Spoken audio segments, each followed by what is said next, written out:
Hi, welcome to the Workplace Grief YouTube channel. Here we talk about death in the workplace, how leaders and colleagues and organizations can take meaningful action, not just to support the employee or team who is grieving, but to also reduce the long-term negative effects of grief in the workforce, like increased turnover and lower revenue.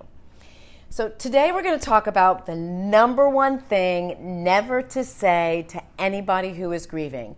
Now, here's the thing about the number one phrase you should never say. You've said it.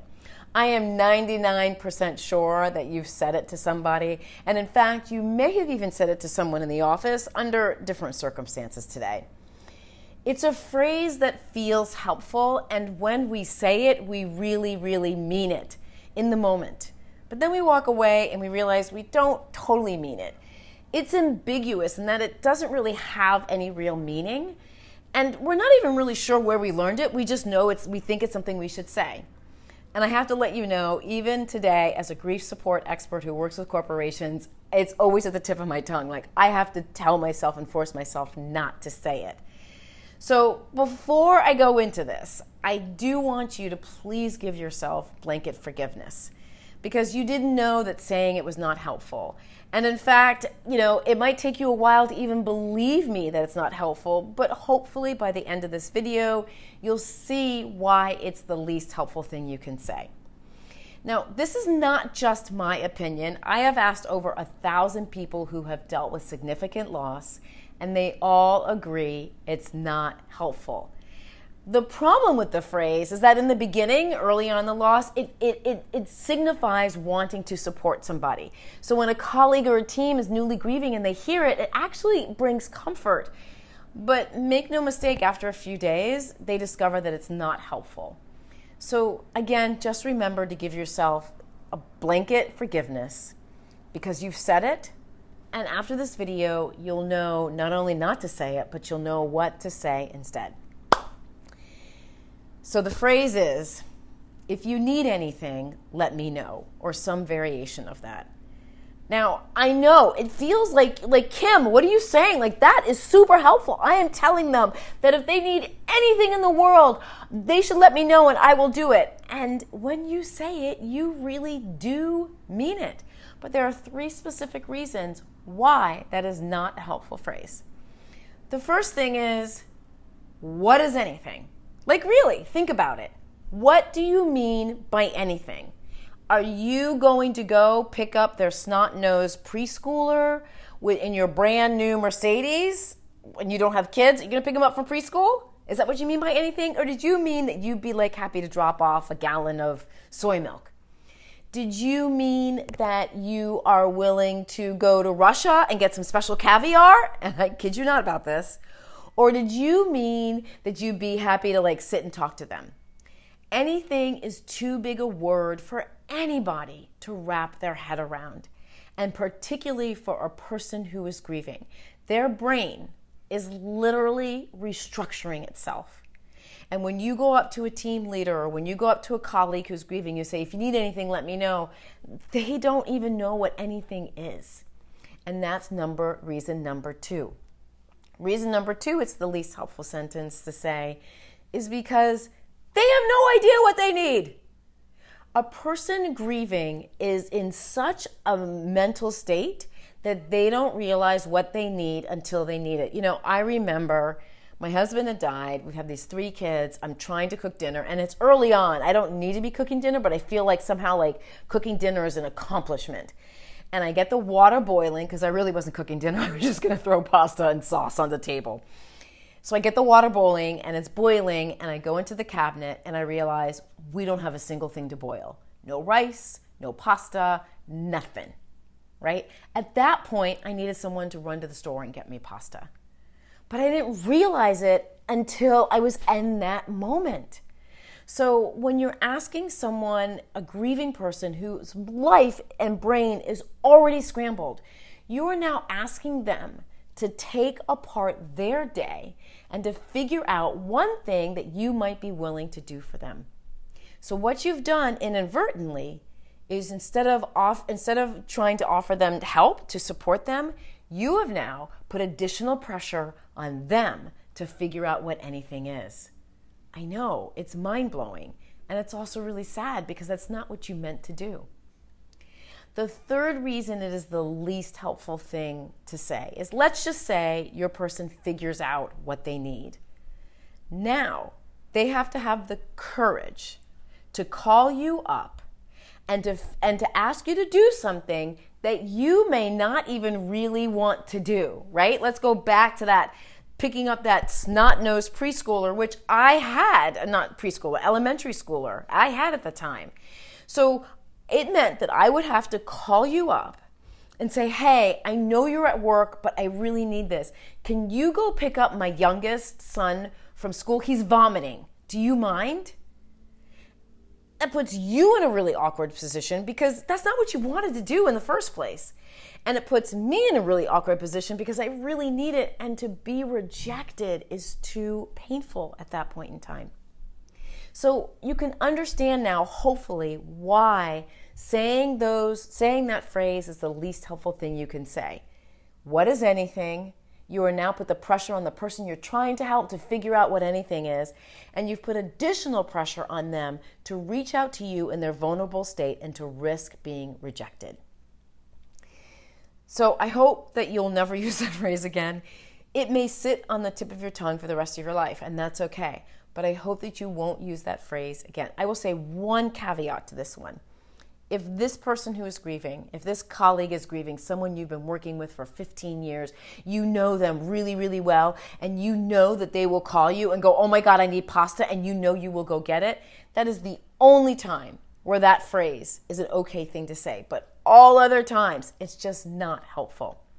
So now you're saying, Kim, great, what do I say?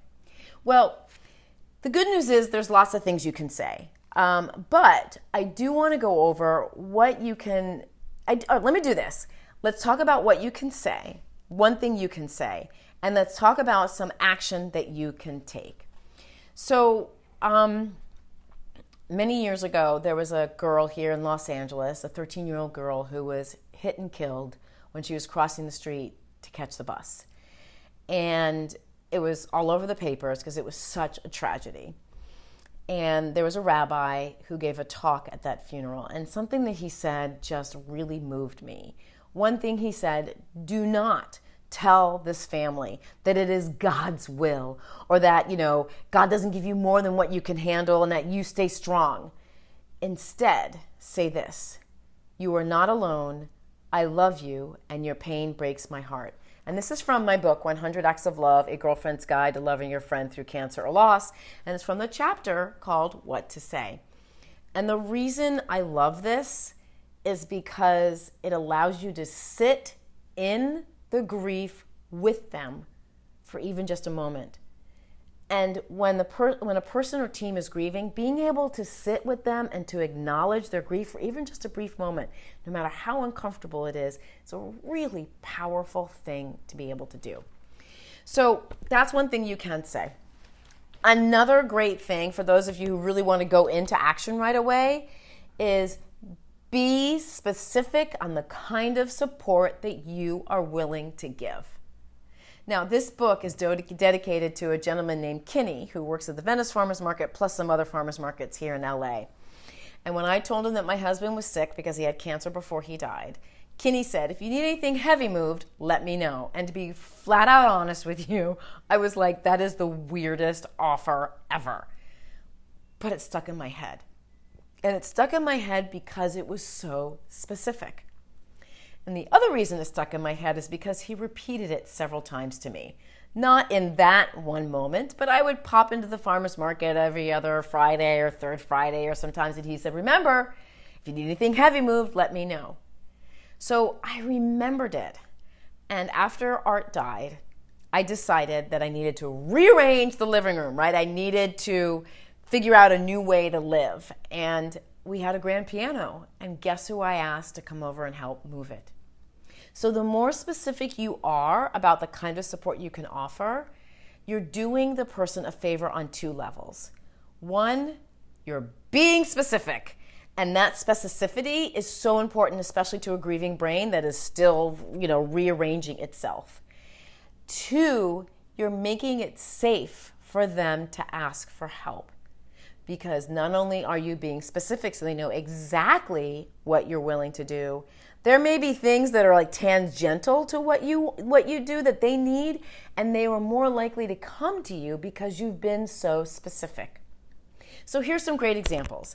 Maybe you work with them and you are like the chart queen. You love, taking all that data and turn it into charts and stuff. And maybe your coworker is responsible for doing reports that have those charts, and you know that he sort of struggles with it.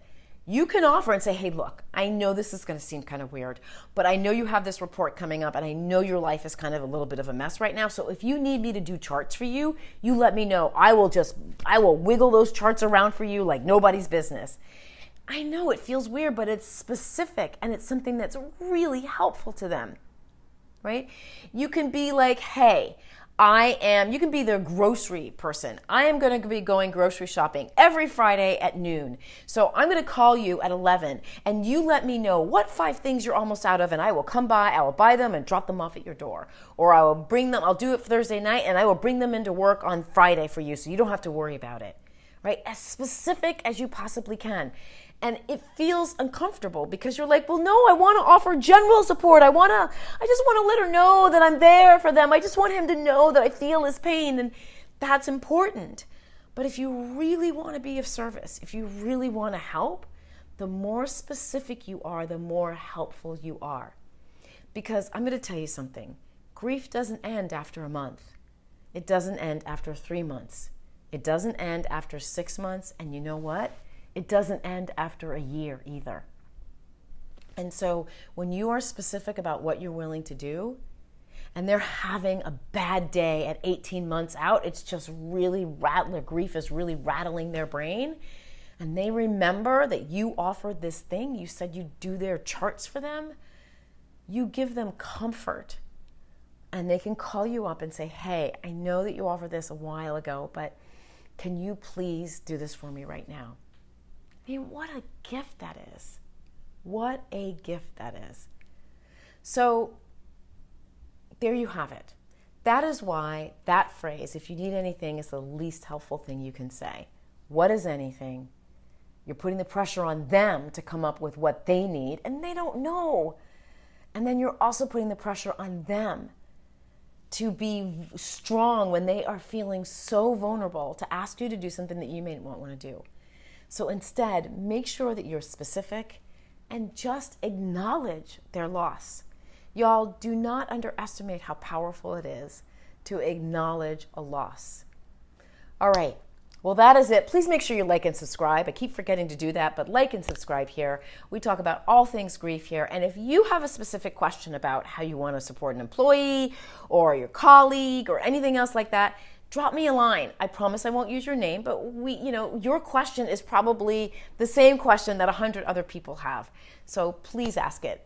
Lastly, I will say this at the end of every video, I hope. Please remember, you matter. What you do and what you don't do matters to the grieving person. You are important, so please show up. All right, y'all, make it a great day. Thanks so much for being here. Bye.